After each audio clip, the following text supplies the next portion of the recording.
Kadang gue ngerasa, gue udah cukup nerima diri sendiri. Gue udah gak terlalu mikirin omongan orang. Gue udah gak terlalu ngebandingin hidup gue sama hidup orang lain. Dan gue mikir, mungkin ini tandanya gue udah lumayan beres sama diri sendiri. Tapi beberapa waktu lalu, gue mulai kepikiran. Beneran gak sih? Atau ini cuma ilusi yang gue ciptain sendiri supaya gak kelihatan rapuh? Soalnya, masih ada momen-momen kecil yang bikin gue goyah. Misalnya, ketika gue ngeliat teman-teman udah lebih dulu jadi sesuatu.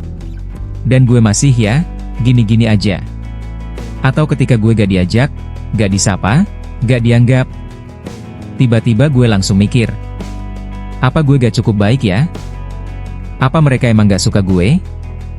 Atau emang gue gak layak buat dekat sama mereka? Dan itu bikin gue bingung. Apa ini tandanya gue belum benar-benar nerima diri sendiri? Atau ini justru bagian dari proses nerima? Kadang gue tenang.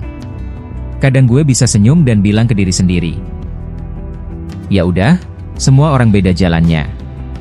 Tapi kadang juga, gue ngerasa semua omongan itu cuma mantra kosong. Kayak, sugesti doang supaya gue gak panik, gak kelihatan terlalu hancur.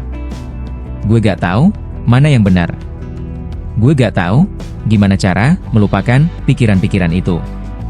Dan gue juga gak ngerti, gimana rasanya orang yang katanya udah nerima diri sendiri. Apa mereka benar-benar damai?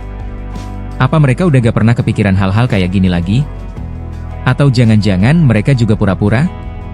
Gue pernah dengar satu kalimat, kira-kira bunyinya gini. Menerima diri sendiri bukan berarti gak pernah ragu, tapi lo tetap mau jalan meski ragu itu masih ada. Mungkin emang itu poinnya.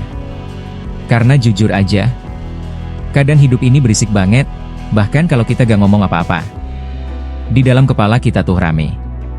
Ada suara kritik, suara perbandingan, suara kecewa, suara capek, dan suara kecil yang bilang, lo harusnya udah bisa lebih dari ini. Tapi sekarang, gue pelan-pelan belajar buat berhenti berantem sama semua suara itu.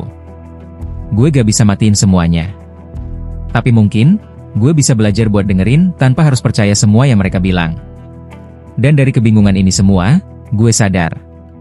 Proses nerima diri tuh gak instan. Kadang bentuknya bukan pencerahan besar. Tapi cuma keputusan kecil, kayak, hari ini gue gak akan maksa diri gue jadi lebih dari yang gue bisa. Hari ini gue cukup. Hari ini, gak harus sempurna, yang penting gue masih ada. Dan itu, cukup kok. Karena gue mulai percaya satu hal. Kita gak harus nunggu sampai benar-benar damai buat bisa mulai hidup. Kita bisa tetap jalan, meski kepalanya penuh tanya. Kita bisa tetap coba, meski hatinya belum yakin.